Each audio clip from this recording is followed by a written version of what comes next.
ఓం శ్రీ మహాగణాధిపతయే నమః. ఓం శ్రీ మహాసరస్వత్యై నమః. ఓం శ్రీ గురుభ్యో నమః. హరి ఓం. ఓం గణానాం త్వా గణపతిం హవామహే కవిం కవీనాముపమశ్రవస్తమం జ్యేష్ఠరాజం బ్రహ్మణాం బ్రహ్మణస్పత ఆనశృణ్వన్నోతిభిः सीदसादनम्. ఓం ప్రణో దేవీ సరస్వతి వాజేభిర్వాజినీవతి ధీనామభిప్రియవతు.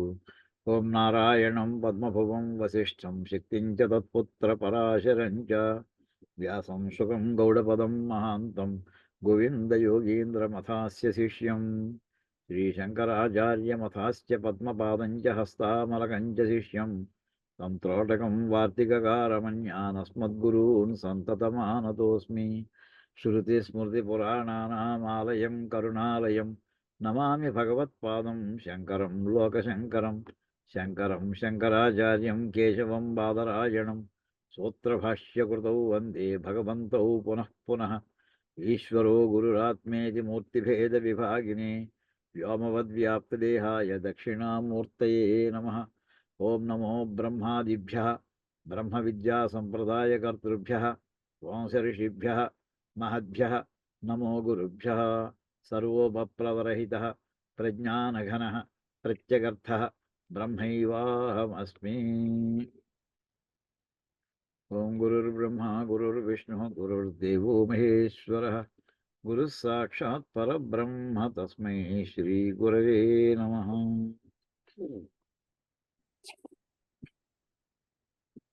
మన ప్రస్తుతం 297 పేజీ. అవునమ్మా దాకొస్తాం. ద్యుభువాది ఆయతనం, అందులో ఆ ప్రకరణంలో ఉన్నాం మనం. ద్యు అంటే ద్యులోకము, భువాది అంటే భూ ప్లస్ ఆది భువాది అంటే ఆకాశము భూమి మొదలైనటువంటి వాటికి ఆయతనం అంటే ఆధారం ఏమిటి అనేటటువంటి ఈ ప్రకరణం అంతా కూడా ఈ అధికరణంలో ఆ విషయం చర్చ జరుగుతోంది. మామూలుగానే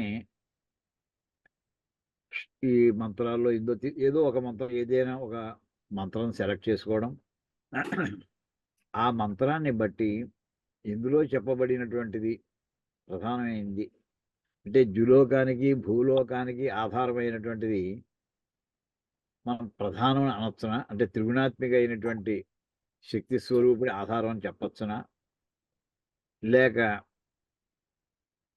జీవుడిని చెప్పవచ్చునా, లేదా ఇంకోటి ఏమైనా చెప్పవచ్చునా, లేక పరమాత్మనే చెప్పాల్సి ఉంటుందా?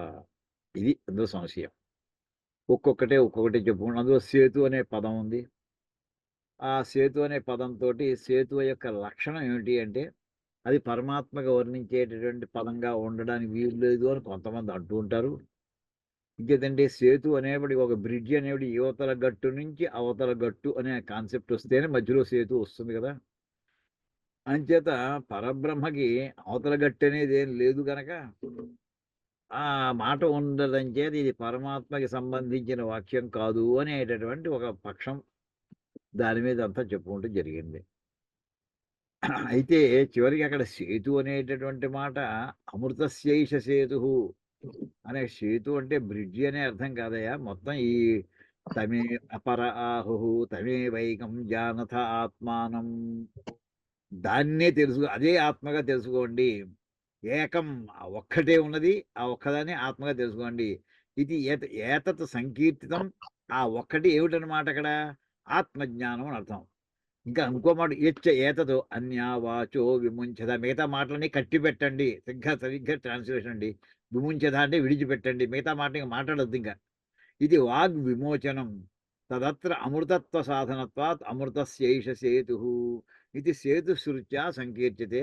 అంచేత సేతు అనే ఈ అమృతానికి, అమృతత్వాన్ని పొందడానికి ఇది ఒక సేతు వంటిది అని అనడంతో, సేతు అంటే యువతల గట్టు ఉంది కనుక నదు ఇక్కడ ఏం చెప్పుకొస్తుందంటే నదు ద్యుభువాద్యాయతనం, ఆ పరమాత్మ ఏదైతే ఉందో అది సేతు అని అన్నారు కానీ అది కాదు ఇందులో చెప్పదలుచుకున్నటువంటిది. తత్ర యదుక్తం సేతుశ్రుతేర్ బ్రహ్మణ అర్ధాంతరేణ జుభ్వాదాయ తనేన భావ్యం ఏతద్ అయుక్తం అని ఇంతవరకు అని ఏదైతే అవతల పూర్వపక్షం చేస్తున్నారో అది యుక్తమైనటువంటి మాట కాదయ్యా అంటూ భాష్యకారులు అంటున్నారు. ఇది మనం చెప్పుకున్నామండి. ఇది అయిన తర్వాత దాంట్లోనే కింద ముక్తోపసృప్య వ్యపదేశాత్, ముక్త ఉపసృప్య వ్యపదేశాత్, ముక్తి పొందినటువంటి వాళ్ళు దీని దగ్గరికి చేరుతూ ఉంటారు అని ఒక మాట ఉన్నది కదా. ముక్తులు ఎక్కడికి పెడతారు? శ్రీనివాస మన విష్ణు సహస్రనామం చూసుకోండి. శ్రీనివాస సతాం గతి. సత్పురుషుడికి గతి ఏమిటి? అల్టిమేట్ రిసార్ట్ ఏమిటి? అల్టిమేట్ డెస్టినేషన్ ఏమిటి? పరమాత్మే, శ్రీనివాసుడే అని అక్కడ మనం చెప్పుకుంటూ ఉంటామే. అలాగే ఇక్కడ ఇతశ్చ పరమేవ బ్రహ్మ ద్యుభ్వాద్యాయతనం, పరబ్రహ్మమే ఈ ద్యులోకానికి భూలోకము మొదలైన వాటన్నిటికీ వీటన్నిటితో కూడినటువంటి జగత్తుకి ఆయనే ఆయతనము, ఆయనే ఆధారము. యస్మాత్ ముక్త ఉపసృప్యతాస్య వ్యపదిశ్యమాన దృశ్యతే. అంటే ఇక్కడ ఈ తీసుకున్నటువంటి వాక్యంలో ముక్తి పొందినటువంటి వాళ్ళు, ఇంకా సాధన చేస్తున్నవాడు కాదు, వాళ్ళు ముక్తిని పొందేశారు. వాళ్ళు అంటే జీవన్ముక్తులు అయ్యి ఉన్నారు. వాళ్ళు దేన్ని చేరడానికి ఉపసృపంతి అంటే వాళ్ళు ఎక్కడికి పెడతారు? వాళ్ళు అస్య వ్యపదిశ్యమ, ఇక్కడికే చేరతారు అని చెప్పాడు. అంచేత ముక్తులు ముక్తై ఉపసృప్యం ముక్తోపసృప్యం అంటే దేహాదిషు, దేహము అనాత్మ అనాదిషు అహమస్మి ఆత్మబుద్ధి అవిద్య. మామూలు దేహము మొదలైనటువంటి వాటి యందు నేను అనేటటువంటి ఎవరైతే ఆలోచన చేస్తుంటారో అది అవిద్య, అజ్ఞానం. అంటే మనం చెప్పుకున్న మొట్టమొదటి అసలు బ్రహ్మసూత్రాలు ప్రారంభించేవాడు మొట్టమొదటి చెప్పుకున్నామంటే నేను అనేటటువంటి మాటని ఎన్ని కాంటెక్స్ట్లో వాడుతూ ఉంటామో 31 32 రకాలు చెప్పామండి. అందులో ఉన్నంతసేపు కూడా లేకసేపు నేను కట్టుకున్న బట్టలే నేననే కాంటెక్స్ట్లో మాట్లాడతామని చెప్పుకున్నాను. నేను ఈ దేహం అంతనే చెప్పుకుంటాం. తర్వాత కర్మేంద్రియాలతో తాదాత్మ్యం చేసి మాట్లాడడం కూడా నేను అని చెప్పాం.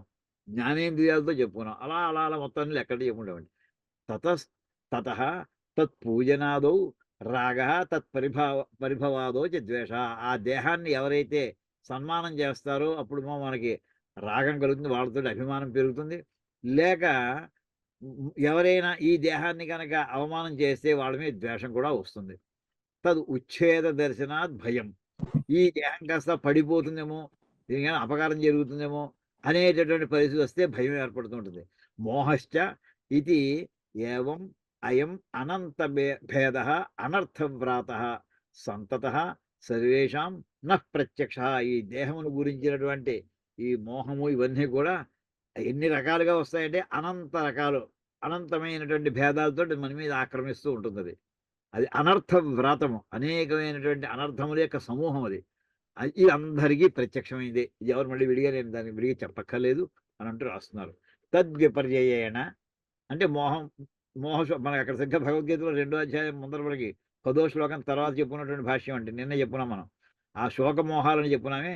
అది తద్విపర్యయేణ అవిద్య రాగ ద్వేషాది దోషముక్తై ఉపసృప్యం గమ్యం ఏతత్. అంటే ఆ తద్విపర్యేణ శోకమోహాలకి వ్యతిరేకముగా అవిద్య అంటే అజ్ఞానము, రాగము మొదలైనటువంటి ద్వేషాది దోషముల చేత ముక్తులు వాళ్ళు. అంటే వాళ్ళు మొత్తం సర్వ సన్యాసము చేసేశారు. భావనాపరంగా కూడా ఏ రకమైనటువంటి వాళ్ళకి ఆకర్షణలు లేవు వాళ్ళకి. ఈ లోకానికి సంబంధించిన వాడు చివరిగా ఏంటంటే మాకు ఆత్మలోకమే మా లోకం అంటూ చెప్పుకున్నామండి, నిన్నే చెప్పుకున్నాం మనం. వాళ్ళు అటువంటి వాళ్ళను ఏ ముక్తులంటే వాళ్ళు రాగద్వేషాది అవిద్య రాగద్వేషాది దోషముక్తై. అజ్ఞానము, రాగము, ఇందాక పై చెప్పినటువంటి ద్వేషము, ఇలాంటి మొత్తం అన్ని దోషముల నుంచి కూడా విడిచిపెట్టబడినటువంటి వాళ్ళు. అంటే వాళ్ళు అన్నింటినీ కూడా దాన్ని అధిగమించి బయటకు వచ్చేసినటువంటి వాళ్ళు. అలాంటి వాళ్ళు ఉపసృప్యం గమ్యం. వాళ్ళ గమ్యం ఏమిటి? ఇంకా ఏతత్ ఇది ఇది ద్వభ్వాద్యాయతనం ప్రకృత్య వ్యపదేశో భవతి. ఈ ద్యులోకము భూలోకము మొదలైనటువంటి వాటి ఆధారమైనటువంటిది ఏదైతే ఉందో అది ప్రస్తుతం కాంటెక్స్ట్ అది చెప్పడం జరిగింది. ఎలా చెప్పారయ్యా ఆ మాట వాళ్ళకి? కథం ఎలా చెప్పడం జరిగింది? భిద్యతే హృదయ గ్రంథి ఛిద్యంతే సర్వ సంశయా క్షీయంతే చాస్య కర్మాణి తస్మిన్ దృష్టే పరావరే. ముండకోపనిషత్తులో వాక్యం అండి. భిద్యతే హృదయ గ్రంథి. గ్రంథి అంటే ముడి.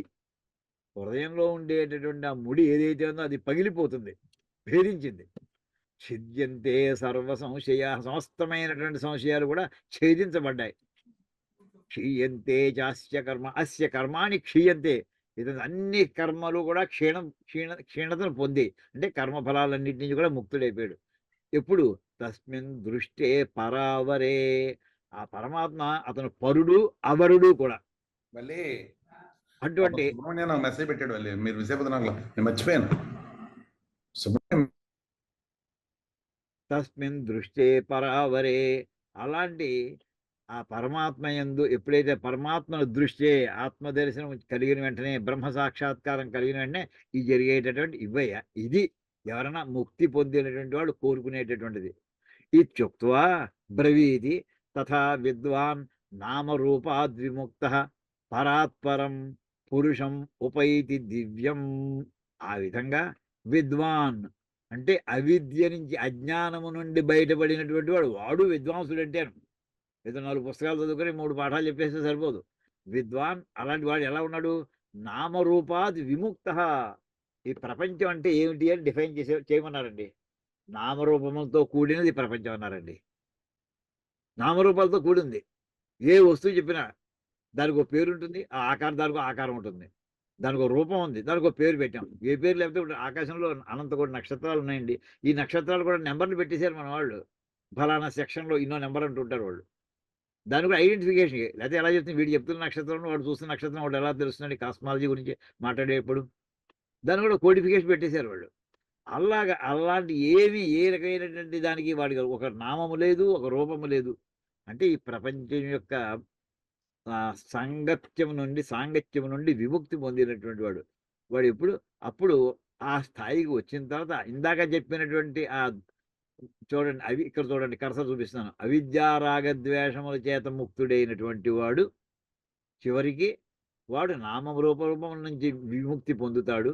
ఆ తర్వాత పరాత్పరుడైనటువంటి ఆ పరమ పురుషుని, దివ్య పురుషుణ్ణి పొందుతాడు. ఉపైతి అంటే పొందుతాడు, చేరతాడు అని ముందు ఉపనిషత్తు చెప్పడం జరిగిందయ్యా.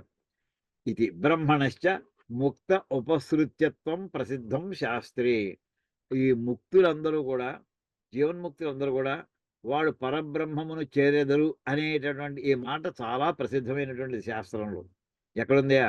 యదా సర్వే, బృహదారణ్యకోపనిషత్తులో వాక్యం ఇస్తున్నారండి. యదా సర్వే ప్రముచ్యంతే కామా ఏస్య హృది శ్రుతాః అథ మర్త్యః అమృతో భవతి అత్ర బ్రహ్మ సమశ్నుతే. యస్య అస్య అంటే ఇతనికి, ఈ సాధకునికి హృది శ్రుతః హృదయంలో ఉండేటటువంటి కామా, సర్వే కామా సమస్తమైన కోరికలు యదా ప్రముచ్యంతే ఎప్పుడైతే విడిచిపెట్టబడతాయో, అంటే ఆ సాధకుని యొక్క హృదయంలో ఉండేటటువంటి కోరికలన్నీ ఎప్పుడు విడిచిపెట్టబడతాయో సమూలంగా, అప్పుడు అతను అంతవరకు మర్త్యుడే. మర్త్యుడంటే మృతి స్వభావముగా కలిగినటువంటి వాడు. అంటే ఈ జన్మ ఎత్తుతుండడం, మరణిస్తూ ఉండడం, మళ్ళీ జన్మ ఎత్తుతుండడం, ఈ వృత్తంలోనే ఉంటాడు.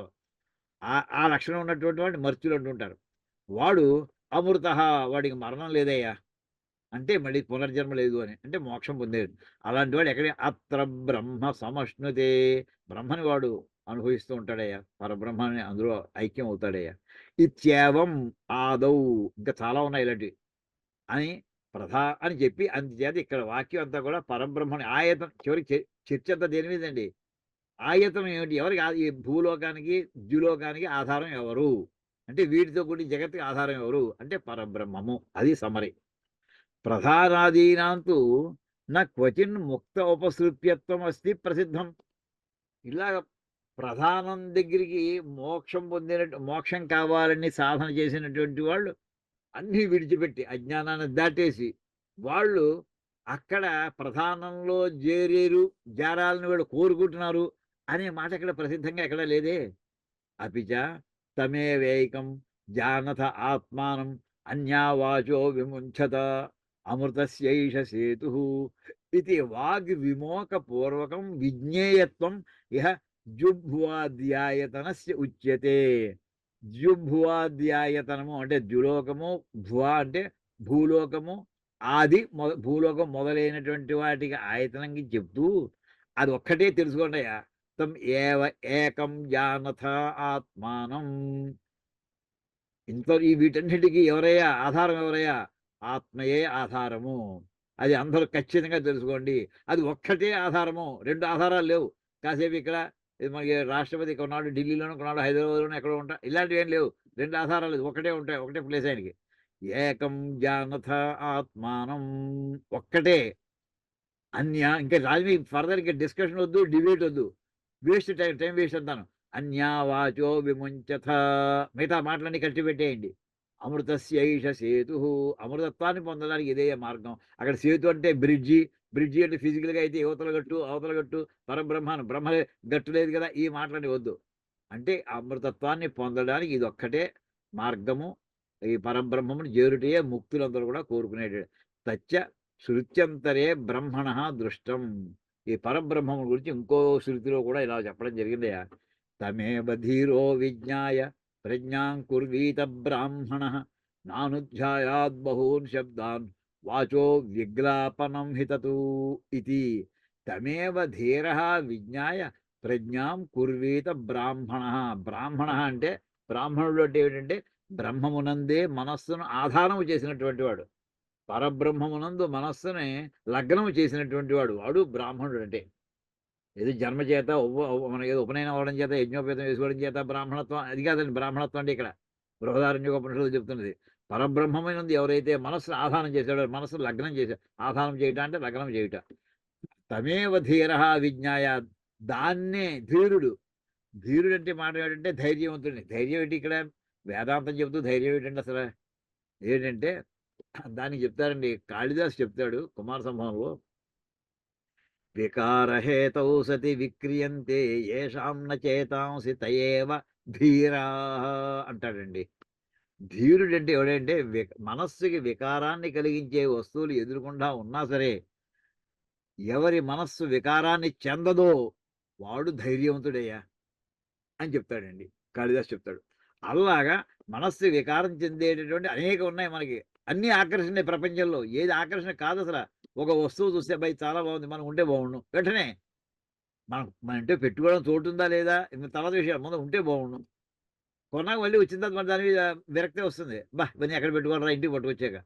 కానీ అలాంటి ఆకర్షణలోనే పడకుండా ఉండేటటువంటి ఆ మహా సాధకుడు తమేవ విజ్ఞాయ. దాన్నే తెలుసుకొని తెలుసుకొని ఆ ప్రజ్ఞానాన్ని తెలుసుకొని పరబ్రహ్మము తెలుసుకొని ప్రజ్ఞాం కుర్వీత. ఆ జ్ఞానంలోనే లగ్నమై ఉండాలయ్యా వాడు. నా అనుధ్యాయాద్ బహూన్ శబ్దాన్. బహూన్ శబ్దాలు ఇంకా మిగతా రకరకాల మాటల్ని అనుధ్యాయాత్. మిగతా ధ్యానం చేయకు. అంటే ఒక మాట మాట్లాడాలంటే ఆ మాటను ఒకసారి స్ఫురణ తెచ్చుకుంటేనే కదా ఆ మాట మన నోట్లోంచి వచ్చేది బయటికి. ఇంక మిగతా ఆలోచించకు అని చెప్పడం అనమాట. మిగతా మాటల్ని కట్టిపెట్టు అని చెప్పడానికి చక్కటి మాట అనేది. అంటే మన సంస్కృతం మన తెలుగులో మాట్లాడుకుని మిగతా మాట కట్టిపెట్టబోయ్. ఆ మాటకేమిటంటే బహూన్ శబ్దాన్ అనుధ్యాయాత్. అధ్యాయం అంటే అనుసరించి ధ్యానించుట. అంటే ఏదైనా ఒక వస్తువు ఉంటే ఆ వస్తువును అనుసరించి మన మాట బయలుదేరుతుంది. ఓ స్వీట్ షాప్ చూసాం. ఆ స్వీట్ అనేటి ఒక దృశ్యాన్ని చూసి దాన్ని అనుసరించి అది స్వీట్ అని అంటాం. ఏదైనా సరే. అలాగా ఒక దాన్ని అనుసరించి వెళ్ళేటటువంటి మన వాక్య సరళంతా కూడా అలా ఉంటుంది. మొత్తం అన్నీ కట్టిపెట్టేయి. చేసి ఇంకా అవన్నీ ఏమిటయ్యా మాట్లాడితే వాచో విగ్లాపనం హితతు. గ్లాని కలుగుతుంది ఆ మాటలకి. అంటే ఏంటంటే అలసట వస్తుందయ్యా. ఇంకా మాట్లాడి అనవసరంగా మాట్లాడి ఆయాసం వస్తుందంట మనం. ఆ స్థితికి వస్తున్నావు. వద్దయ్యా! ఆ ఒక్కటే ధ్యానం చేయాలయ్యా. తమేవ ధీరః. నువ్వు పట్టుదలతోటి. ధీరః అంటే మనం పట్టుదల అంటామండి. పట్టుదలతోటి పరబ్రహ్మమునందు మనస్సును లగ్నం చేసి దాన్నే ధ్యానం చేసుకుంటూ దాన్నే పొందాలయ్యా. ఇది తస్మాదపి బుభ్వాధ్యాయతనం పరం బ్రహ్మ. అందుచేత ఇన్ని వాక్యాలు నీకు చూపించుటకు వచ్చాను కదయ్యా. చివరికి ఏమిటంటే ద్యులోకానికి, భూలోకానికి మిగతా వాటికి కూడా ఆధారం ఏమిటి? అంటే పరబ్రహ్మం మాత్రమే అని చెప్పి ఈ కారణం చేత కూడా ఇలాగే అంటే ముక్తులందరూ పొందేటటువంటి అది వాక్యం ఉంది గనక, ఆ పదం ఉంది గనక ముక్తులందరూ కూడా జీవన్ముక్తులు గాని, లేదా తర్వాత ముక్తులు గాని వీళ్ళందరూ కూడా పొందేది పరబ్రహ్మమే అని అది అక్కడ వాక్యంలో ఉండడమే కాదు ఎన్నో మనకి సాక్ష్యాలు పట్టుకొచ్చారాయన. బృహదారణ్యకోపనిషత్తు, ముండకోపనిషత్తు ఇలా పట్టుకొచ్చారు. ఇది అయిన తర్వాత నెక్స్ట్ అండి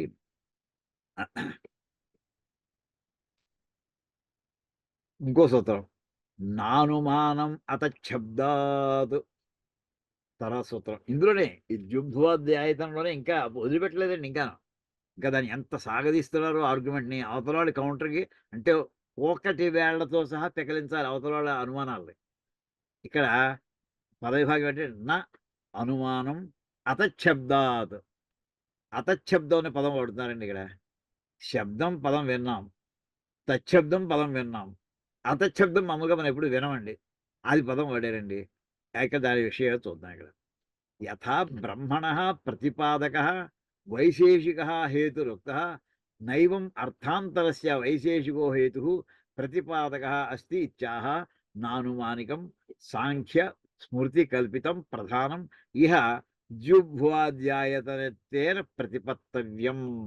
ఇదండి సమరీ ఏంటంటే పరబ్రహ్మము కాదు ఆయతనం, అది ప్రధానం. ప్రధానం అంటే మన సింపుల్గా చెప్పాలంటే త్రిగుణాత్మకమైనటువంటిది. ఈ త్రిగుణాత్మికాన్నే మనం ఆయతనం అని చెప్పాలి తప్ప పరబ్రహ్మమును కాదు అని ఇప్పుడు స్పెసిఫిక్గా ఒక ఆర్గ్యుమెంట్ కౌంటర్ ఆర్గ్యుమెంట్ మళ్ళీ లేవదీస్తున్నాడు. దీనికి చెప్పుకొస్తున్నాడు. యథా బ్రహ్మణ ప్రతిపాదక వైశేషిక హేతు ఉక్త న ఏవం అర్థాంతరస్య వైశేషికో హేతు ప్రతిపాదక అస్తి. అంటే ఇంకొక ప్రతిపాదన చేయడానికి అవకాశం ఉంది ఇక్కడ. నా అనుమానికం. అనుమానం అంటే మామూలు సస్పిషన్ కాదండి. అనుమానం అంటే ఇన్ఫరెన్స్ అని అర్థం. అనుమానం అనే మాటకి ఇన్ఫరెన్స్. కెమిస్ట్రీలో చూడండి ఈ రెండు కలిపాం ఇంకోటి తయారైంది. అదే ఇదాని అంటే ఏమంటావు దాన్ని ఒక ఇన్ఫరెన్స్.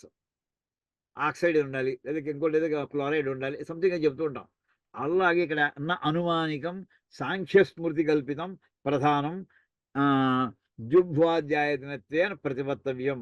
ఇక్కడ సాంఖ్యం ద్వారా ప్రతిపాదించేటటువంటి ఈ ప్రధానం ఏదైతే దాన్ని ప్రతిపాదించకూడదయ్యా అని చెప్తున్నారు. కస్మాత్ ఎంచేత ఎందుకు అంటే ప్రధానాన్ని కల్పించాలి అని అవతల పూర్వపక్షి లేవదీయబోతుంటే లేదు ప్రధానాన్ని కల్పించక చెప్పకూడదయ్యా ఆధారం అని. కస్మాత్ ఎందుచేత అతశబ్దాత్. అదండి అతశబ్దం అంటే ఏమిటో ఇక్కడ చెప్తారండి. తస్య అచేతనస్య ప్రధానస్య ప్రతిపాదక శబ్ద తచ్చబ్ద. తచ్చబ్దం అంటే ఏమిటి చెప్తున్నారండి. ప్రధానస్య ప్రతిపాదక శబ్ద తచ్చబ్ద.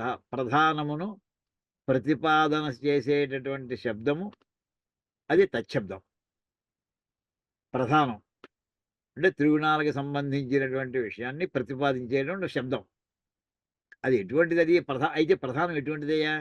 మొట్టమొదటి దీని మీద విస్తారమైనటువంటి చర్చ జరిగిందండి బ్రహ్మసూత్రాల్లోనే. అది అచేతనం అని తేల్చేశారండి.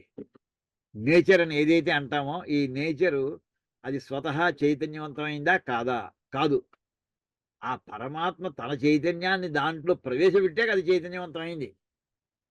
అంతే తప్పించి అది స్వతహాగా చేతనమైంది కాదు. అంతే దాని లక్షణం ఏంటి? అచేతనం. అచేతనమైనటువంటి ప్రధానానికి దాన్ని చెప్పేటటువంటి శబ్దం ఏదైతే ఉందో అది తచ్చబ్దం.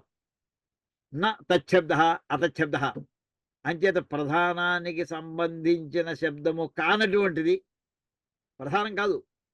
అంతే దాన్ని ఏమంటారయ్యా? అతశబ్దం అని చెప్పి నహి అత్ర అచేతనస్య ప్రధానస్య ప్రతిపాదక కశ్చిత్ శబ్ద అస్తి. అంటే ఇక్కడ ఈ మంత్రవాక్యంలో నా చివరికి వస్తుందండి నాస్తి అని అర్థం అండి. నా ఇక్కడ ఉంది అస్థి ఉంది కదా. అంటే అచేతనమైనటువంటి ప్రధానాన్ని ప్రతిపాదన చేసే శబ్దం ఏది ఇక్కడ లేదు. అదండి. ఏన అచేతనం ప్రధానం కారణత్వేన ఆయతనత్వేన వా అవగమ్యేత. అంటే ఒకవేళ ఇది ప్రధానాన్ని వర్ణించేటటువంటి కొన్ని పదాలు ఏవో కొన్ని ఉన్నాయి. అటువంటి పదాలు కనుక ఇక్కడ వాడి ఉంటే అప్పుడు ఇది ప్రధానానికి సంబంధించిందేమో అని అనుకోవాలి. కానీ ప్రధాన ఆధారంగా అంటే దీని ఆధారం నువ్వు చెప్పదలుచున్నటువంటి ప్రధానానికి సంబంధించిన ఏ మాట ఇక్కడ లేదయ్యా. ఏన అచేతనం ఎంత ఇక్కడ కామ ఉంది కదా. అంటే నహ్యత్ర అత్ర అచేతనస్య ప్రధానస్య ప్రతిపాదక కశ్చిత్ శబ్ద నాస్తి. అంటే ఇక్కడ లేదా ఎంచేదంటే ఒకవేళ ఉంటే ఏన అచేతనం ప్రధానం కారణత్వేన ఆయతనత్వేన వా అవగమ్యేత. ఏ పదం కనుక ప్రధానాన్ని వర్ణించే ఏ పదమైనా ఉంటే అది ఆయతనము అని చెప్పడానికి అవకాశం వచ్చేదో అలాంటి శబ్దం ఏది ఇక్కడ లేదు. తద్విపరీతస్య. ఎంచేత అది ఎటువంటిది? అచేతనమైనటువంటిది ప్రధానం. దానికి సంబంధించిన మాట ఏం లేదు ఇక్కడ. సంబంధం దానికి ఆ ప్రధానం గురించి ప్రస్తావనే లేని దాని ప్రధానం నువ్వు కొత్తగా పట్టుకొస్తావు ఇక్కడికి. ప్రధానం గురించి మాట్లాడదలుచున్నావు, అది అచేతనం స్పష్టంగా నీకు తెలుసు, నాకు తెలుసు అని చెప్పుకొచ్చి అంచేత చే అచేతనము అనే మాట ఉందా అందులో? లేదు. అచేతనం ఉంటే వెంటనే ఓహో ఇది ప్రధానం అని చెప్తున్నాడు అనుకోవచ్చు. అచేతనం అనే మాట లేదు. అది లేకపోవడమే కాదు, చేతనం అనే మాట కూడా ఉందయ్యా ఆపోజిట్ సైడ్. తద్విపరీతస్య చేతనస్య ప్రతిపాదక. దానికి వ్యతిరేకంగా అచేతనం అనే పదం లేకపోవడమే కాదు, చేతనం అనే పదం ఉంది ఇక్కడ. తద్విపరీతస్య చేతనస్య ప్రతిపాదక. చేతనం అనే పదాన్ని సూచించేటటువంటి అత్ర అస్తి. ఏమిటి అది? యస్ సర్వజ్ఞ సర్వవితూ. ఆ వాక్యం మనం తీసుకున్న వాక్యం ఏదో, అది ఏదైతే సమస్తమును తెలిసినటువంటిదో సర్వజ్ఞము. సర్వజ్ఞుడు ఎవరండి? ఓన్లీ ఒక్క పరమాత్మ ఒక్కడే సర్వజ్ఞుడు, ఇంకెవ్వరూ లేదు. సర్వవిత్, సమస్తము తెలిసినవాడు ఎవరు? ఆయనే. భూతకాలం, వర్తమాన కాలం, భవిష్యత్ కాలం, సమస్త జీవులు ఎన్ని అనంత కోటి జీవరాశులు ఎన్ని పుట్టాయో, ఎన్ని పుట్టి ఉన్నాయో, ఎన్ని పుట్టబోతున్నాయో, వీటన్ని యొక్క జ్ఞానం, చరిత్ర అంతా కూడా సంపూర్ణముగా సర్వవిత్, సమస్తము ఏ క్షణంలో ఏవి ఎలా చేసేవి, ఎలా చేస్తున్నాయి, ఎలా చేయబోతాయి, సమస్తము తెలిసినటువంటి వాడు ఆయన సర్వజ్ఞుడయా. ఆయన ఎవరు? ఆయన సర్వజ్ఞ మాట అన్నాము, అది చైతన్య, సంపూర్ణ చైతన్య స్వరూపుడైన పరమాత్మ సంబంధించి ఆ మాట ఉంది ఇక్కడ. అచేతనం అనే మాట లేకపోవడమే కాదు, చేతనానికి సంబంధించినటువంటి మాట సర్వజ్ఞ సర్వవిత్ అనే పదాలు ఉన్నాయి. అందుచేత ఇది అతయేవ నా వాయు. అది ఇంకోటి ఏమిటంటే వాయువు అనే మాట కూడా అందులో మనం తీసుకున్నాం. నిజంగానే వాయువు కూడా అక్కడ ఆయతనం చోట ఎక్కడో వచ్చింది. ఆయతనవాన్ భవతి అన్నట్టుగా నా వాయు అపిహ ద్యుభ్వాద్యాయతనత్వేన ఆశ్రీయతే. అంచేత ఆయతనం అనే మాటకి ఒక అర్థంలో వాయువు అనేది ఉన్నా, ఇక్కడ మాత్రం అది వాయువు అనేది ఆ మాట ద్యులోకానికి, భూలోకానికి, మిగతా వాటికి కూడా అది ఆధారము అనే మాట ఇక్కడ కుదరదు. అంచేత వాయువు అనేది ఇక్కడ, వాయువు అనే శబ్దాన్ని ఇక్కడ ఇది ఆశ్రయించదు అంటే కుదరదు, అన్వయం కుదరదు అని అక్కడ తేల్చారండి. ఓకే, అంటే ప్రధానం కాదని తేల్చారు, వాయువు కాదని తేల్చారు.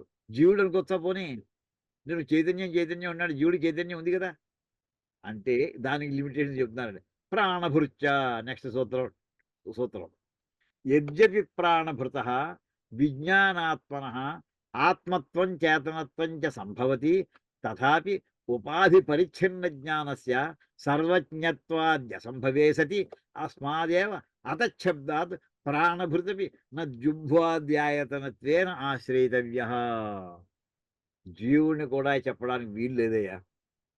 ఎవరయ్యా మరి జీవుడికి చైతన్యం ఉంది కదా, కొంత చైతన్య అంశం ఉంది కదా, లేదంటే వీటి నువ్వు చైతన్యం ఉంది కానీ మనం మాట్లాడుతున్నాం, మీరు వింటున్నారు, ఇంకో పని చేసుకుంటున్నారు, ఇంట్లో కాఫీ పెట్టుకుంటారు, అనేక రకాల పనులు చేసుకుంటారు ఇక్కడ. అంటే యద్యపి ప్రాణభృత, ప్రాణము కలిగి ఉన్నటువంటి మన జీవుడికి లక్షణం ఏంటంటే ప్రాణం ఉండుట, విజ్ఞానము ఇతని స్వభావం అండి. కొన్ని పరిమితమైన తెలివితేటలు ఉన్నాయి ఇతనికి. అంచేది విజ్ఞానాత్మన, ఇతనికి ఈ జీవుడి ఆత్మత్వము చేతనత్వం చ సంభవతి. ఈ రెండు, చేతనత్వం ఉంది, ఆత్మత్వం కూడా. జీవాత్మ అంటున్నాం, చైతన్యం ఉంది, కొంచెం చైతన్యం ఉంది వీడికి, పర్వాలేదు, ఇంకా నాడి కొట్టుకుంటుంది అంటా ఉంటాం, ఊపిరి ఆడుతుంది అంటాం. అంటే ఇలా ఉన్నా కానీ ఇతన్ని పరమాత్మ అనడానికి ఆ వాక్యాలు దాని పరమాత్మకు ఉన్న చైతన్యము, జీవుడికి ఉన్న చైతన్యంలోనూ ఉన్నటువంటి అతని లక్షణాలు, ఉపాధి లక్షణాలను ఇక్కడ భేదంగా పట్టుకొస్తున్నాడండి. తథాపి ఉపాధి పరిచ్ఛిన్న జ్ఞానస్య సర్వజ్ఞత్వాది అసంభవే. ఇప్పుడు ఉపాధి అంటే మనకి దేహం అండి. ఉపాధి దేహం. ఎన్ని దేహాలు ఉన్నాయి? మనకి 3 రకాల దేహాలు ఉన్నాయి. ఈ 3 రకాల దేహాల్లోనూ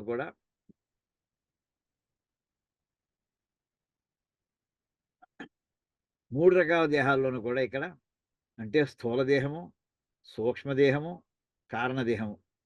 ఈ మూడిటితోటి వాటికి ఉన్నటువంటి స్థూల దేహంలో మనకి ఏమంటే మనకున్న జ్ఞానం ఎంత?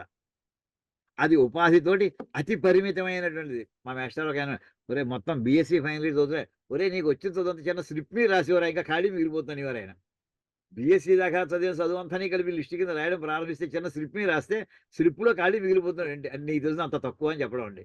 అలాగా అనంతమైనటువంటి జీవరాశులు ఉన్నప్పుడు వాటన్నిటి యొక్క జ్ఞానము సర్వజ్ఞత్వం, అన్ని జ్ఞానుల సమ్మేషను, ఇంటిగ్రేషన్, అంత జ్ఞానము అదెక్కడ? నీకు ఈ క్షణంలో జ్ఞాపకం ఉన్నది కొన్ని విషయాలు మాత్రమే, అన్ని విషయాలు నీకు మాత్రం నీకెక్కడ, నీ విషయాలే నీకు జ్ఞాపకం ఉండవు. అది ఇచ్చేది శరీరం యొక్క లక్షణం.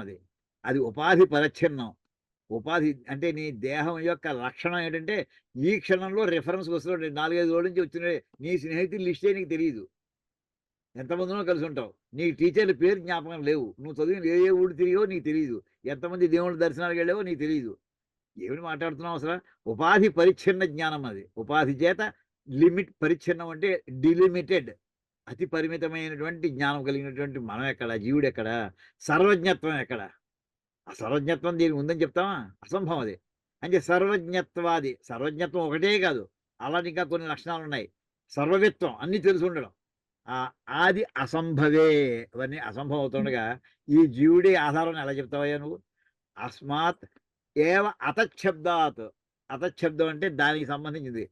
అంటే ప్రధానానికి సంబంధించిన ఎలాగో ఇక ప్రాణభృత్ అభి. ప్రాణభృత్ అంటే ప్రాణము కలవాడు అయినప్పటికీ అంటే జీవుడు కూడా జుభ్వాది ఆయతనత్వేన ఆశ్రయితవ్య. అంటే జీవుడు కూడా ఆధారము అనే మాట చెప్పడానికి వీలు కుదరదు. ఆ శబ్దం దీనికి అన్వయించదయ్యా. నచ ఉపాధి పరిచ్ఛిన్నస్య అవిభూ ప్రాణభృత ద్యుభ్వాద్యాయతనత్వమపి సమ్యక్ సంభవతి. నా ఇక్కడ పట్టుకోండి, సమ్యక్ నా సంభవతి. ఇంకోటి ఏంటంటే ఇందాక పరిమితం అనేది జ్ఞాపకానికి ఒకటే కాదండి. మన వ్యాప్తి, మనకి విభు అనే మాట ఒకటి ఉందండి. విభు అనే మాట ఏమిటంటే సర్వవ్యాపి అని అర్థం అండి. ఇది ఎక్కడ వాడతారంటేనండి, మామూలుగా ఆబ్దిక సందర్భంలో ఒక తండ్రికి 2-3 కొడుకులు ఉన్నారండి. ఓ కొడుకు ఇండియాలో ఉన్నాడు, ఇంకో కొడుకు అమెరికాలో ఉన్నాడు, ఇంకో కొడుకు ఆస్ట్రేలియాలో ఉన్నాడు అనుకోండి. ఎవరి శ్రద్ధాశక్తులను బట్టి వాళ్ళు ముగ్గురు 3 చోట్ల ఒకసారి కుదిరింది అనుకోండి. ఇండియాలోనే 3 నగరాల్లో ఉన్నారనుకోండి. ముగ్గురు ఏకకాలంలో వాడు ఆబ్దికం పెడుతుంటే ఎవరి దగ్గరికి వెళ్తాడు ఆ పితృదేవత అని ప్రశ్నేశారండి. పితృదేవత తండ్రి ఏమైనా మరి బతుకున్నంతకాలం ఒకటే కదా, పెడితే పెద్ద అబ్బాయి ఇంటికి వెళ్ళాలి, లేదా చిన్న అబ్బాయి ఇంటికి వెళ్ళాలి, లేదా మధ్యమ కొడుకు ఇంటికి వెళ్ళాలి. అతను మరణించేది కూడా అలాగే ఉంటుంది కాదయ్యా. వాళ్ళకి పితృదేవతల విభుత్వం అనేది ఒకటి ఉంటుందయ్యా అన్నారు. విభుత్వం అంటే సర్వవ్యాపిత్వం. వాడు ఏకకాలంలో అన్ని చోట్ల ఉండగలరటండి. అంచేత పిల్లలు ఎక్కడెక్కడ వాళ్ళు ఆబ్జేకాలు పెట్టినా కానీ వాళ్ళు అక్కడక్కడ పితృదేవతా భాగాన్ని వాళ్ళు గ్రహిస్తారట. వాడు పితృదేవతలు ఇంకే వాళ్ళు అక్కడ ఉన్నట్టే భావన. ఇది ఎలా అన్వయం కుదురుతుందండి? లౌకికంగా ఊహించగలమా అంటే ఊహించవచ్చండి. ఎలాగంటే మన సెల్ ఫోన్ తీసుకోండి. సెల్ ఫోన్లో నేను మాట్లాడుతుంటే సపోజ్ మనకి పోలీస్ డిపార్ట్మెంట్ వాళ్ళు దాన్ని మన సెల్ ఫోన్స్ ట్యాప్ చేశారంటున్నాం ఏమండి. అంటే ఆ ఎవడో చేస్తున్న ఫోన్ని నా నెంబర్కి చేస్తే మధ్యలో వాడు కూడా వినగలుగుతున్నాడు.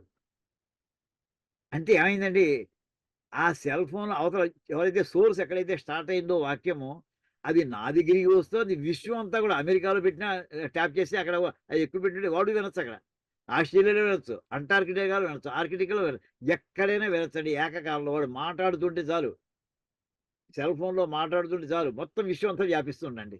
ఎక్కడి నుంచైనా వినొచ్చండి వాడు. అది ఎలా వచ్చిందంటే దానికి లక్షణం ఏంటంటే దానికి విభు లక్షణం ఉందండి. అంటే ఎలక్ట్రోమాగ్నెటిక్ వేవ్స్ ఉన్నటువంటి ఒక లక్షణం ఏంటంటే సర్వవ్యాపిత్వం. టైం పట్టొచ్చు దీనికి. దానికి కూడా టైం ఉంది, స్పీడ్ ఉంది కనుక. ఎలక్ట్రోమాగ్నెటిక్ వేవ్స్ స్పీడ్ ఎంత అంటే సెకండ్కి 1,86,000 మైళ్ళు స్పీడ్. చంద్రమండలం మాట్లాడితే దానికి అంత టైము 2,00,000 మైళ్ళ దూరంగా 2 సెకండ్లో వినిపిస్తుంది వాడికి. ఇంకొంచెం దూరం ఉంటే 3 సెకండ్లో వినిపిస్తుంది. సూర్యమండలం ఉంటే 7 నిమిషాల తర్వాత వినిపిస్తుంది వాడికి. అది కూడా పరిమితి లేనటువంటి వాడు పరమాత్మ. ఆయన అనంతమైనటువంటి వేగం కలిగినటువంటి వాడు. యదే జతి తన్నై జతి అది మనం చెప్పుకున్నామండి. ఈశావాస్యంలో చెప్పుకున్నామండి. ఆయన కదలకుండా ఉన్నట్టు ఉంటాడు, కానీ కదులు వెళ్ళిపోతాడు. అక్కడే ఉంటాడు, అప్పుడు సిద్ధంగా ఉంటాడు ఆయన. ఆ రకమైనటువంటి శక్తి ఉండేటటువంటి పరమాత్మ ఎక్కడ? నచ ఉపాధి పరిచ్ఛిన్నస్య అవిభోహో. ఏమండి వీడు ఇంకా మనం ఎలా మనకి విభూతం రాలేదు ఈ శరీరంలో ఉన్నంతకాలం. మనం అది విభులం కాలేదు ఇంకాను. అంచేత ఇది సవర్ణ దీర్ఘండి. ఉపాధి పరిచ్ఛిన్నస్య అవిభోహో. విభువు కానటువంటి అంటే సర్వవ్యాపిత్వం లేనటువంటి జీవుడికి, ప్రాణభృత జీవుడికి వీడు ద్యుభ్వాద్యాయతనత్వం. భూలోకానికి స్వర్గలోకానికి కూడా వీడు ఆధారం చెప్పడం సమ్యక్ నా సంభవతి. ఎలా కుదరదే అది. పృథక్ యోగకరణం ఉత్తరార్థం. సెపరేట్గా చెప్పుకోవడం బెటర్ అసలు అది అంటూ చెప్పుకొచ్చి తర్వాత అండి అంటే ఈ రకంగా జీవుడు కూడా కాదు. ఇప్పుడు ఎన్ని కొట్టేశారండి? ప్రధానాన్ని కొట్టేశారు, వాయుదేవతాత్మ అది కూడా కొట్టేశారు, జీవుడు కూడా కొట్టేశారు.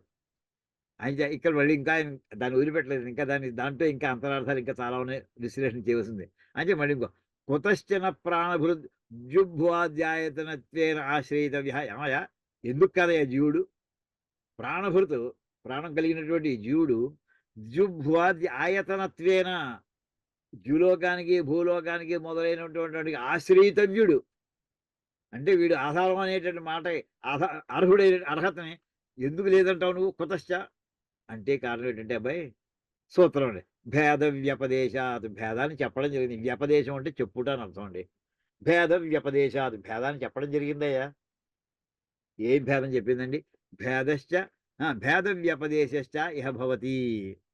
మంత్రంలో మనం తీసుకున్న వాక్యంలో ఆ భేదవాక్యం కూడా ఉంది. వీళ్ళెవరికి అందదు అదొక్కటే అని.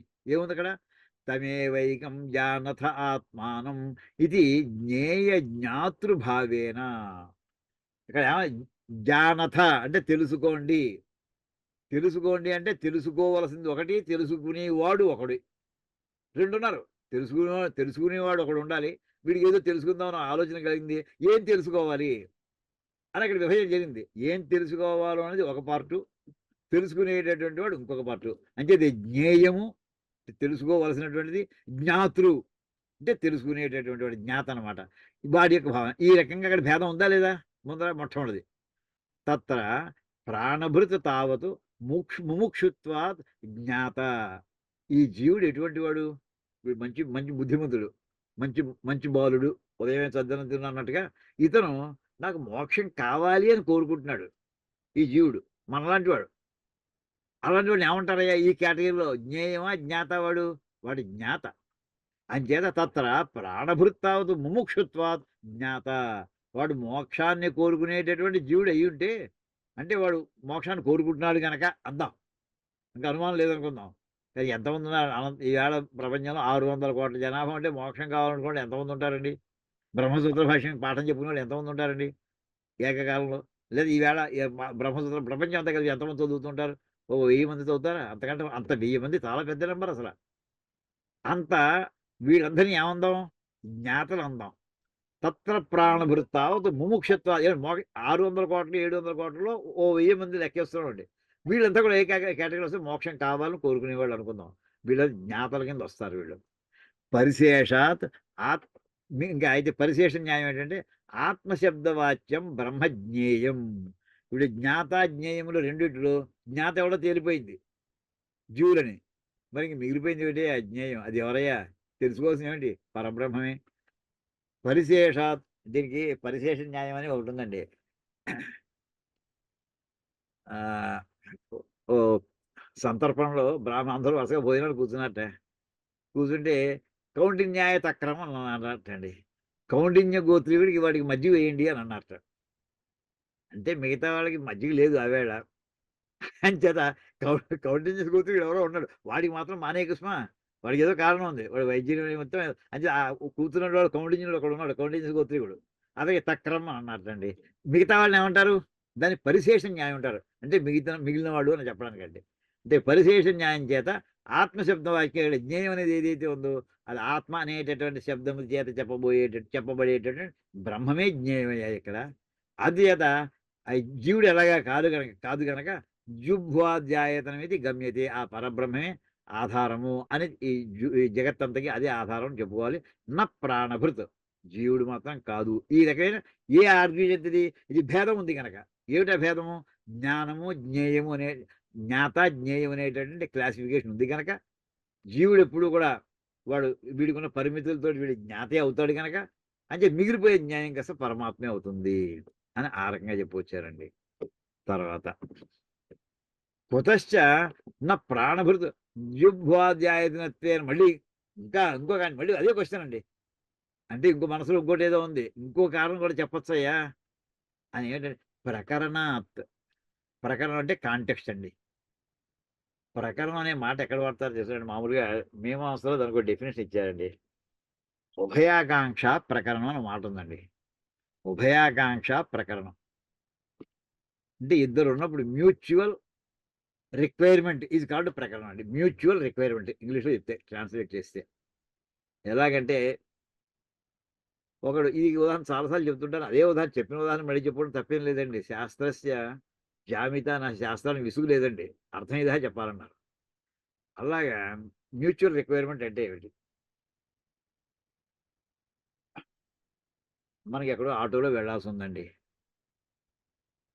ఏమండి ఆటో వాడికి ఎవడైనా దొరుకుతాడని వాడు చూస్తున్నాడండి. చౌరస్తాలో వాడున్నాడు. మనం చౌరస్తా మనకేదో అర్జెంట్‌గా ఎక్కడికో వెళ్ళాలి ఆటో కోసం. మనకి ఆటో కావాలి. ఆటో వాడికి అందులో ట్రావెల్ చేసేవాడు కావాలి. అది మ్యూచువల్ రిక్వైర్మెంట్ అవునా కాదా అది? పర్ఫెక్ట్ ఎగ్జాంపుల్ అది. దాన్ని ఏమంటారంటే ప్రకరణం అంటారండి. అది ఇక్కడ ఇద్దరికి ఒకదాంటే ఒకళ్ళ ఒక రిక్వైర్మెంట్ ఇంకొకళ్ళకి ఉంది. ఓ ఇల్లు కట్టుకుందాం అనుకుంటున్నామండి. సరైన మేస్త్రి కావాలి. సరైన బాగా టెక్నికల్‌గా ఎక్స్‌పర్ట్ అయిన మేస్త్రి ఉన్నాడు. ఎవరైనా ఇల్లు కట్టించుకుంటే బాగుండును. ఆశ అంతా మూఢం వచ్చేసింది. ఎవరైనా పని చెప్తే బాగుండును. వాడు పని కోసం వాడు వెయిట్ చేస్తున్నాడు. ఈ ఇద్దరు కలిసారనుకోండి, మనకి మేస్త్రి కావాలి, మేస్త్రికి మనం కావాలి. అక్కడ కూడా మ్యూచువల్ రిక్వైర్మెంట్ అండి. ఆ కాంటెక్స్ట్‌ని దాన్ని ఏమంటారంటే ప్రకరణం అని ఒక పేరండి దానికి. అలా ప్రకరణం అనే దానికి చాప్టర్ కాంటెక్స్ట్ అని అర్థం కూడా వస్తుందండి. ఇక్కడ చూడండి.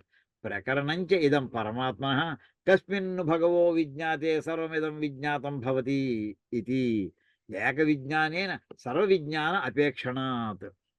ఇది ఆంగీరస మహర్షి ఏమండి ఆయన దగ్గరికి ఇంకో మహర్షి వెళ్ళి ఆయన అడిగేట ఏమండి ఇది కూడా మనం 2, 3 క్లాసుల్లో చెప్పుకున్నాం కూడానండి. ఏ సబ్జెక్ట్ మనం నేర్చుకుంటే ఆ సబ్జెక్టే మనకు వస్తుంది. ఎంఎస్సీ మ్యాథ్స్ చేస్తే మ్యాథ్సే వస్తుంది.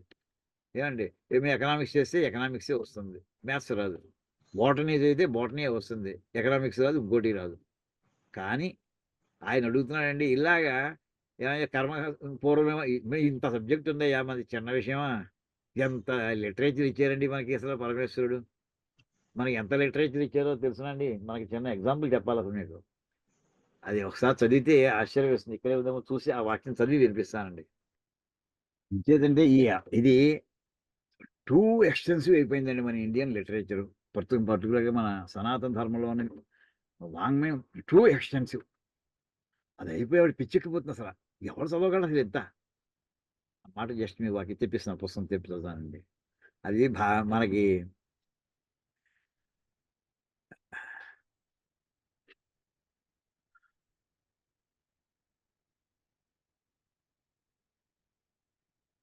పతంజలి మహర్షి వ్యాకరణాన్ని మహాభాష్యం రాశారాయన. ఆయన ఇలాంటి సరదాగా వ్యాకరణం అక్కడ సరదా కథల్లాంటివి పెడుతుంటారండి ఆయన. అందులో ఒక గురువు ఈ కథ చాలా సార్లు చెప్పుకున్నాం. మళ్ళీ మళ్ళీ చెప్పుకుంటూనే ఉంటామండి. ఆ కాంటెక్స్ట్ వచ్చింది గనక. కస్మిన్ భగవో విజ్ఞాతే సర్వమిదం విజ్ఞాతం భవతి. ఏది నేర్చుకుంటే మొత్తం అన్ని తెలుస్తాయో అది చెప్పండి అన్నట్ట. ఏం చేతంటేట పతంజలి మహర్షి కథ ఇలా రాస్తారంటే ఆ వాక్యాలు ఉపలబ్ధౌ ప్రయత్న క్రియతాం మహాన్ శబ్దస్య ప్రయోగ విషయ సప్తద్వీపా వసుమతి త్రయో లోకా చత్వారో వేదా సాంగా సరహస్యా బహుధా భిన్నా ఏకశతమధ్వర్యుశేఖ సహస్రవర్త్మ సామవేద ఏకవింశతిథా బాహురిచం నవథా ఆథర్వణో వేద వాకో వాక్యం ఇతిహాస పురాణం వైద్యకం ఇత్యేతావత్ శబ్దస్య ప్రయోగ విషయం అననువిశ్య సంచి అప్రయుక్తా ఇది వచనం సాహసమాత్రమేవా అంటూ ఒక వాక్యం అందులో వస్తుందండి. ఇది మొత్తం మన లిటరేచర్ కొంత ఇచ్చారు ఆయన. ఏంటంటే ఓ గురువుగారు శిష్యుని అరే అబ్బాయి ఈ పదం ఎక్కడో ఎవరో అడిగారు రా నన్ను, ఈ పదం ఏ గ్రంథంలో ఉందో చూసి చెప్పు అని అడిగేటండి ఓ గురువుగారు. తన దగ్గర చదువుకున్నటువంటి ఇంకా తన దగ్గర ఉన్నటువంటి చదువుకున్నటువంటి చదువు పూర్తయిపోయింది. తన దగ్గర ఉన్నాడు కుర్రాడు ఇంకా అప్రెంటిస్ చేస్తున్నట్టుగా.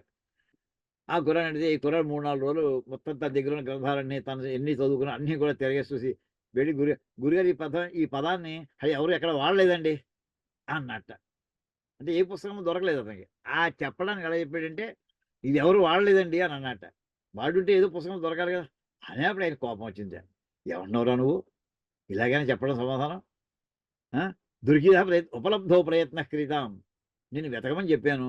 నీకు దొరకలేదు. నువ్వేమని చెప్పాలి? గురువుగారు నా దగ్గర ఉన్న పుస్తకాలు వెతికానండి అందులో దొరకలేదని చెప్పు. ఎక్కడ నువ్వేమని చెప్పావు? ఎక్కడ ఎవడు వాడలేదని చెప్తున్నావు. నువ్వు ఎన్ని పుస్తకాలు తిరగేసావు అసల? ఎన్ని పుస్తకాలు తెలుసు నీ దగ్గర ఎన్ని ఉన్నాయి? 100 పుస్తకాలు ఉన్నాయనుకుందాం. 100ఏనా మొత్తం ప్రపంచంలో ఉన్నవి? అంటూ ఆయన చెప్తారండి. చక్కగా అంటే సరదాగా కథ కింద చెప్పారాయన. ఉపలబ్ధో ప్రయత్న క్రితం దొరికేదాకా వెతకాలి. పుస్తకాలు ఎక్కడుంటాయో తెలుసునా? మహాన్ శబ్దస్య ప్రయోగ విషయ. నువ్వు చెప్పేటటువంటి ఈ సాహిత్యం చాలా విస్తారమైనటువంటి వ్యాప్తి కలిగినటువంటి విస్తారం. ఇవాళ ఇండియాలో ఉండొచ్చు, అమెరికాలో ఉండొచ్చు, లేకపోతే జర్మనీలో ఉండొచ్చు, ఎక్కడో ఉండొచ్చు. మొన్న చిన్న సర్క్యులేషన్ అవుతుంది. ఓ సంస్కృత గ్రంథం జర్మనీలో ఉందని చిన్న దానికి సర్క్యులేషన్ పెట్టారండి. గూగుల్ న్యూస్లో వస్తుందండి ఇది. అది ఎక్కడైనా ఉండొచ్చు. మహాన్ శబ్దస్య ప్రయోగ విషయ ఎంచేదంటే ఈ రాసిన పుస్తకం రాయడం వరకే నీ అధికారం. ఆఖరికి వదిలిపెట్టే కదా ఎక్కడికి వెళ్ళింది ఎవడు చెప్పగలడు? సప్తద్వీప వసుమతి భూమి మొత్తం 7 ద్వీపాలు ఉన్నాయ్యా. ఈ పుస్తకం బయలుదేరి ఏదో అమెరికాలో ఉండొచ్చు, అంటార్కిటికాలో ఉండొచ్చు. ఎవడు చెప్తా వద్దని చెప్పగలవా నువ్వు? సప్తద్వీప వసుమతి కాదయ్యా. భూలోకమే కాదు, ముల్లోకాలు కూడా ఎక్కడే ఉండొచ్చు. స్వర్గలోకంలో బృహస్పతి గురిందేమో నువ్వు చూసొచ్చావా ఈ 3 రోజుల్లోను? త్రయో లోకాహ ముల్లోకాలు లేదా పాతాళ లోకంలో కాలక్షేపం కోసం బలిచక్రవర్తి కూడా పుస్తకాలను రిఫర్ చేస్తున్నాడేమో. ఇవి ఆయన దగ్గర ఏమైనా ఉన్నాయేమో. చదవకూడదు ఏమైనా ఉందా? త్రయో లోకాహ చత్వారో వేదాహ 4 వేదాలు ఉన్నాయి. ఇంకా ఎటువంటి సాంగాహ వాటి వేదాంగాలు ఉన్నాయి.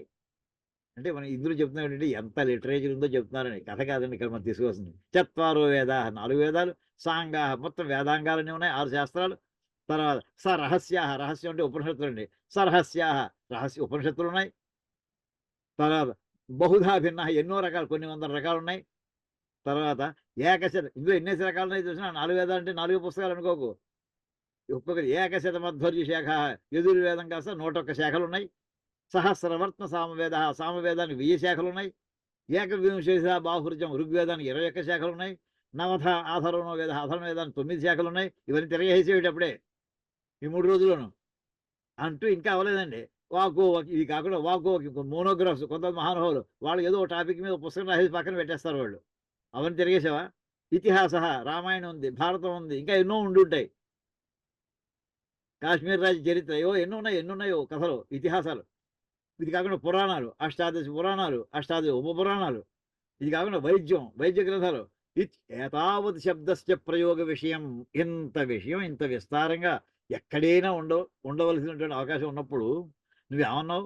ఇవేం చూడకుండా ఏమన్నావు రాబాయ్? సత్య అప్రయుక్త ఎవరు ప్రయోగించలేదండి, ఎవరు వాడలేదండి అనేసావు. ఎంత సాహసంలో నీకు! How dare you are to say అన్నట్టుగా చెప్పారండి. అంటే ఎంత లిటరేచర్ ఈయన రిఫరెన్స్ ఇచ్చారో చూడండి. అంటే పతంజలి మహర్షి కాలం నాటికి మన భారతీయ వాంగ్మయం ఎంత విస్తారంగా వ్యాపించిందో చూసుకోండి. అలాంటివి వచ్చినప్పుడు ఏది చదవాలి నేను? అన్నీ చదవాలనుకుంటే అది సంభవం కాదు. నాకు అనిపిస్తుందండి వేదాంతం చెప్పేసాం బాగుంది, వేదం చెప్పుకున్నాం. పదం కూడా చెప్పుంటే బాగుండేది. క్రమ, ఘన, జట ఇవన్నీ అవుతాయా? మీమాంస, వేదార్థం, యజ్ఞాలు ఇవన్నీ అవుతాయి. శరతకాండ ఇవన్నీ అవుతాయి, సాధ్యమా? పాపం అలాంటి ఒక మహర్షికి అవన్నీ నేర్చుకుంటే ఎంత ఎవరైనా మళ్ళీ సలక్షణ ఘనపాటి అవుతుంటే వాడు లక్షణం చెబుతుంటే ఎంత బాగుంటుందో అనిపిస్తుంది. అంచేత కస్మిన్ భగవో విజ్ఞాతే ఏది తెలిసి సర్వమిదం విజ్ఞాతం భవతి అన్నీ తెలియాలండి అని కోరుకున్నట్టు పాపం ఆయన. ఏ మార్గంలో నేను తెలుసుకుంటే ఏం తెలుసుకుంటే అన్నీ తెలుస్తాయి. తెలుసుకోవాలని కోరిక మాత్రం తగ్గలేదు దీనికి. సర్వమిదం విజ్ఞాతం భవతి సమస్తం నాకు తెలియాలి. ఎలా నేర్చుకోవాలి చెప్పండి. అలాంటి అలా ఉందా మార్గం? అంటే మామూలుగా ఇది ఇంపాసిబుల్. ఆయన ఏమన్నా ఉందిరా అబ్బాయి అన్నట్టు. ఏమిటది? అది బ్రహ్మజ్ఞానం అండి.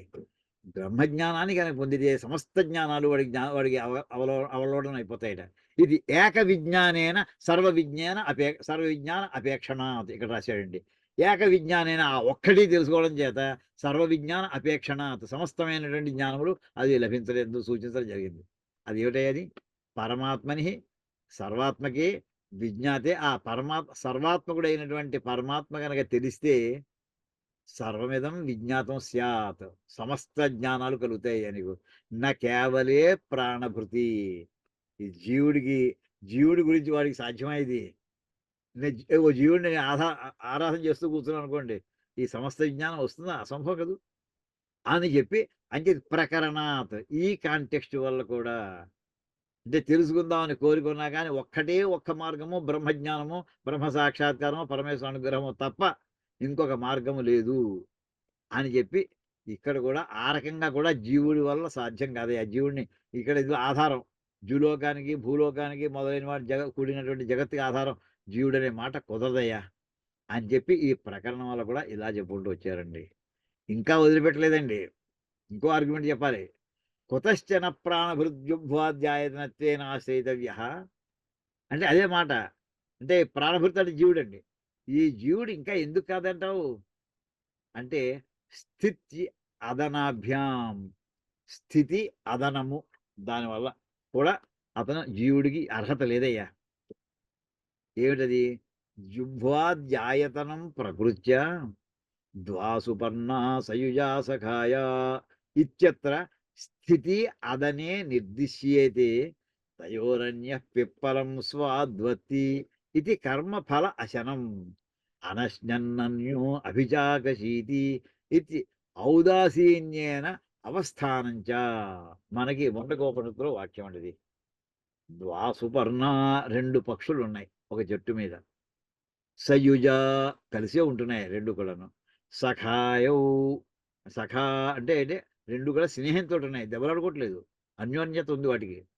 ఇత్యత్ర అక్కడ ఏది స్థితి ఉండుట, తర్వాత అదనము అత్ అంటే తినుట, అత్తి అంటే తినుట. మనకి అన్నం అనే మాట ఉంది, అద్యతేత్తిచ భూతాని అనే మాట వస్తుందండి. అద్యతే అంటే తినబడేది. ఓ జామకాయో మామిడికాయో లేదా మామిడి పండు ఏదో తింటూనే ఉంటాం, ధాన్యం అన్నం తింటున్నాం కదా, అందుచేత దాని పేరు అన్నం వచ్చిందండి. అంతేగా అది మన్ని కూడా తింటుందయ్యో, జాగ్రత్తగా ఉండు. అన్నం అనే మాట అద్యతే అత్తిజ, అది మన చేత తినబడుతుంది. మనకి టైం అయిపోయిందో ఆ తిన్నదే వికటించి ఆ అన్నమే విషమైపోతుంది. అంతే, అన్నమే విషమైపోతుంది.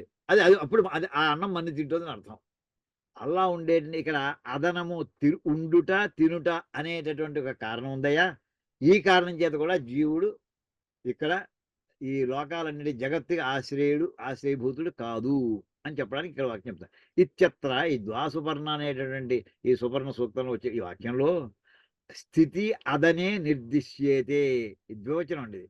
స్థితి అంటే ఉండుట, అదనం అంటే తినుట, ఈ 2 కూడా నిర్దేశించబడ్డాయి. ఎలాగా ఆ వాక్యం, తయోరన్య పిప్పలము స్వాద్వత్తి. ఆ 2 పక్షుల్లోనూ ఒక పక్షి, అది ఆ చెట్టు పిప్పల వృక్షం అంటే ఒక రావి పండు, అందులో పండుని చాలా రుచికరంగా స్వాదు, తినడానికి చాలా రసయుక్తంగా కూడినటువంటిది. అటువంటి ఆ పండుని అత్తి తింటోంది ఒక పక్షి. తయో అన్య, ఆ రెండిట్లోనూ అన్య, తయోరన్య అంటే 1 of the 2 అనమాట. ఆ రెండిట్లోనూ ఒక పక్షి. పిప్పలం స్వాదుగా ఉండేటటువంటి, అంటే తినడానికి రుచికరంగా ఉండేటటువంటి ఒక పిప్పల ఫలాన్ని అది అత్తి తింటోంది. అది ఏమిటి, దాని సూచన ఏంటి, అది కర్మఫలాన్ని అనుభవిస్తోందయ్యా. కర్మ అనేది ఒక ఫలం అనుకుంటే ఆ కర్మఫలాన్ని అశనం తినుట, కర్మఫలాన్ని తింటోంది అది. అంటే అది ఎవరన్నమాట, జీవుడు అని అర్థం అండి. అలా కాకుండా రెండో పక్షి ఏం చేస్తుంది ఎవరి, అనశ్నన్ అన్య అభిచాకశీతి. అనశ్నన్ అది తినకుండా దీనికేసి చూస్తోందండి. ఈ కర్మఫలాన్ని ఈ పండు తింటున్నటువంటి పక్షి వేసి ఆ రెండో పక్షి అదేం తినకుండా దీనికేసి చూస్తూ కూర్చుంది. అనశ్నన్ అన్య అభిచాకశీతి, అది హాయిగా విశ్రాంతిగా అది తినకుండా అది ఉంది. ఇది ఔదాసీన్యేన అంటే ఉదాసీనత్వం, నాకు ఈ పండు అక్కర్లేదు, పండు మీద దానికి ఆసక్తి లేదు, ఆ రుచి మీద దానికి ఆసక్తి లేదు. అంచేత ఔదాసీన్యేన అవస్థానంచ, ఇక్కడ ఈ వాక్యంలో ఈ రకంగా 2 పక్షులు ఉన్నాయని, ఒకటి ఫలాన్ని తింటోందని, ఇంకోటేమో ఏ ఫలాన్ని తినదు కాదు ఉదాసీనంగా ఉంటోందని ఈ విషయం చెప్పడం జరిగింది. తాభ్యాంచ స్థితి అదనాభ్యాం ఈశ్వర క్షేత్రజ్ఞో తత్ర గృహ్యేతే. దీన్ని బట్టి ఏం తెలుస్తుందయ్యా, ఒకటి పరమాత్మ, ఇంకోటి జీవుడు అనే విషయం తెలుస్తుంది. ఏదైతే ఈశ్వర జుభ్వాద్యాయతనత్వేన వివక్షిత తతః తస్య ప్రకృతస్య ఈశ్వరస్య క్షేత్రజ్ఞాత్ పృథక్ వచనం అవకల్పతే. ఇక్కడ ఈశ్వరుడు, అది ఇద్దరు చెప్పాం, ఇద్దరు ఉండాలి. ఎవడు ఈశ్వరుడు అంటే జీవాత్మ పరమాత్మ. ఈ జీవాత్మ పరమాత్మల్లో ఇద్దరు తాభ్యాంచ, ఇద్దరు ఉన్నారని చెప్పిన దాంట్లో స్థితి ఇద్దరు ఉన్నవాడే. స్థితి అదనాభ్యాం ఈశ్వర క్షేత్రజ్ఞం తత్ర గృహ్యేతే. ఆ ఇద్దరు తీసుకోవాలి, ఒకటి ఈశ్వరుడు పరమేశ్వరుడు, ఇంకోటేమో జీవుడు జీవాత్మ, ఒకటి పరమాత్మ. అది తీసుకోండి. ఇది ఈశ్వర ద్యుభ్వాద్యాయతనత్వేన వివక్షిత అంటే ద్యులోకానికి భూలోకానికి ఆధారం ఇతను అని ఈశ్వరుని కనుక అది చెప్పదలుచుకున్నది అయ్యి ఉంటే, వివక్షిత అంటే వక్తుం ఇచ్ఛా వివక్ష అంటే చెప్పాలని ఉద్దేశం, చెప్పాలని కోరిక. ఏమని చెప్పాలని కోరిక, అది పరమేశ్వరుడయ్యా ఈ లోకాలన్నిటి కూడా, ఈ జగత్తంతా కూడా ఆధారం అని చెప్పగలుగుతుంది. తస్య ప్రకృతస్య ఈశ్వరస్య క్షేత్రజ్ఞాత్ పృథక్ వచనం అవకల్పతే. అంటే ప్రకృతస్య అంటే ప్రజెంట్ కాంటెక్స్ట్లో ఈ క్షేత్రజ్ఞుడు అంటే జీవుడు, క్షేత్రజ్ఞాత్ పృథక్ వచనం అంటే జీవుడి కంటే డిఫరెంట్ వర్డ్ని ఇక్కడ చెప్పడం జరగాలి. అన్యథాహి అప్రకృత వచనం ఆకస్మికం అసంబద్ధం స్యాత్. అంచేత అప్రకృతం అంటే కాంటెక్స్ట్లో లేనటువంటి ఆకస్మిక ఎక్కడ చెప్పటో టక్కుని పట్టుకుని చెప్పేసారంటే కుదరదు. అది నన్ను తవాపి క్షేత్రజ్ఞస్య ఈశ్వరాత్ పృథగ్వచనం ఆకస్మికమేవ ప్రసజ్యేత. అంటే అవునయ్యా విడిగా వచ్చిందంటాను, తప్పేమిటి? ఆకస్మికంగానే వచ్చింది, శ్లోకంలో లేదు. హఠాత్తుగా ఆకస్మికంగా అంటే హఠాత్తుగా పట్టుకొచ్చి పెట్టేశాం అని అంటే నో తస్య అవివక్ష అంటే జీవుని అలా పట్టుకొచ్చాను అనుకుంటానయ్యా, తప్పేమిటి? నో, కుదరదు అలాగా. నా తస్య అవివక్షిత్వాత్, ఇక్కడ చెప్పదలుచుకున్న విషయం అది కాదు, జీవుడి గురించి కాదు ఇక్కడ. క్షేత్రజ్ఞో హి కర్తృత్వేన భోక్తృత్వేన చ ప్రతి శరీరం బుద్ధ్యాది ఉపాధి సంబద్ధ లోకతః ఏవ ప్రసిద్ధః నాసౌ శృత్యా తాత్పర్యేణ వివక్ష్యతే. జీవుడు ఎలాంటి వాడయ్యా? వాడు ఇందాక వెనకాల మళ్ళీ ఒకసారి చూసుకోండి, అక్కడ ఆఖరి వాక్యం. వాడు కర్తృత్వం ఉంది వాడికి, జీవుడికి. అంతేకాదు భోక్తృత్వం కూడా ఉంది వాడికి. ప్రతి శరీరంలోనూ వాడు ఈ క్షేత్రజ్ఞుడు అంటే దానికి మనకి ఇందులో భగవద్గీత భాష్యంలో చెప్తారండి. 9వ అధ్యాయం 10వ అధ్యాయం దగ్గర వచ్చినప్పుడు క్షేత్రజ్ఞ విభాగ యోగంలో చెప్పేప్పుడు పాద అంగుష్టం అంటే కాలి బొటన వేలు లగాయితూ శిర పర్యంతం కూడా ఏం జరుగుతుందో సమస్తం వాడికి తెలిసి ఉంటుందంటండి. వాడి నాలెడ్జ్ ఎంత అంటే మన బ్రెయిన్ అంటాం, లేకపోతే దానికి లేదా లోపల ఉండేటటువంటి న్యూరాన్స్ అనుకోండి, మొత్తం బాడీలో ఎన్ని న్యూరాన్స్ ఉన్నాయో బిలియన్స్ ఆఫ్ న్యూరాన్స్, ఆ ఇన్ఫర్మేషన్ తను తరువుగా తెలుసున్నటువంటి వాడిని మనం టెర్మినాలజీ ఏమంటారంటే వాడు క్షేత్రజ్ఞుడు అంటే. ఇంకా ప్రతి న్యూరాను కూడా శరీరంలో ఏదో పార్టీకి చెంది ఉంది, దానికి ఒక కర్తవ్యం ఉంది, దానికి ఏ పని చేయాలో చెప్పడం జరిగింది. పైన బ్రెయిన్లో కూర్చుని మొత్తం హోల్ బాడీ అంతనే అది నాలెడ్జ్ తెలుసు, దాన్ని బట్టి కంట్రోల్ చేస్తుంది. అంటే వాడికి ఎంతవరకు పరిమితం, వాడికి వాడి శరీరం వరకే. ఈ శరీరంలో ఉన్నవాడికి ఇంకో శరీరంలో వాడికి ఏమవుతుందో వీడికి తెలియదు. వీడికి అంచేత కర్తృత్వము భోక్తృత్వం ప్రతి శరీరం ఆ శరీరం వరకే. బుద్ధి అది వాడి బుద్ధి ఉపాధి సంబద్ధ, వాడి జ్ఞానం కూడా ఎంతవరకు ఆ బాడీకి లిమిట్ అయిపోయినటువంటిది. లోకతః ఏవ ప్రసిద్ధ, లోకంలో వాడి ప్రసిద్ధి అంతవరకే. నాసౌ శృత్యా తాత్పర్యేణ వివక్షతే. ఇక్కడ బ్రహ్మాండం అంతకీ కూడా వాడు ఆధారం చెప్పాలి. వాడి శరీరానికి వాడు పూర్తిగా తెలియదు, బ్రహ్మాండాలు వాడు ఆధారం అంటారా? ఎలా కుదురుతున్నాయి అది? ఈశ్వరస్తు అయితే ఇద్దరున్నారు, ఒకడు జీవాత్మ, ఒకడు పరమాత్మ. జీవాత్మకి అంత లేదులే అని చెప్పేస్తాం. కానీ పరమాత్మ అడిగైతే ఆ లోకతః అప్రసిద్ధత్వాత్ శృత్యా తాత్పర్యేణ వివక్ష్యతే ఇది నా తస్య ఆకస్మికం వచనం యుక్తం అని. ఆకస్మికంగా జీవుడు అనే అర్థం తీసుకొచ్చేస్తానంటే కుదరదు. అప్రసిద్ధుడు వాడు జీవుడు. అప్రసిద్ధమైనటువంటి దాన్ని పట్టుకొచ్చి ప్రసిద్ధుడైనటువంటి ఈశ్వరుడి పేరు బదులు జీవుడిని చెప్తాననేటువంటిది అది యుక్తమైనటువంటిది కాదు అని ఇలాగ చెప్పుకుంటూ వస్తున్నారండి. ఇలా చెప్పి చివరికి ఇంకా ఇక్కడ మిగతాది గుహాం ప్రవిష్ట ఇంకోటి ఎలాగైతే ఇందాక మనకి ద్వాసుపర్ణ అని చెప్పుకొచ్చామో అలాగే గుహాం ప్రవిష్ట ఆత్మానం ఇంకో వాక్యం ఉందండి. ఇది తర్వాత క్లాస్ చెప్పుకుందాం, మరి పెద్ద వాక్యం అది. ఇక్కడ ఆపుకుందాం అండి. ఓం కాయేన వాచ మనసేంద్రియైర్వా బుద్ధ్యాత్మనా వా ప్రకృతి స్వభావాత్ కరోమి యద్యత్ సకలం పరస్మై నారాయణాయేతి సమర్పయామి. హరి ఓం తత్సద్. బ్రహ్మార్పణమస్తు. శ్రీ సీతారామార్పణమస్తు. ఓం తత్సత్.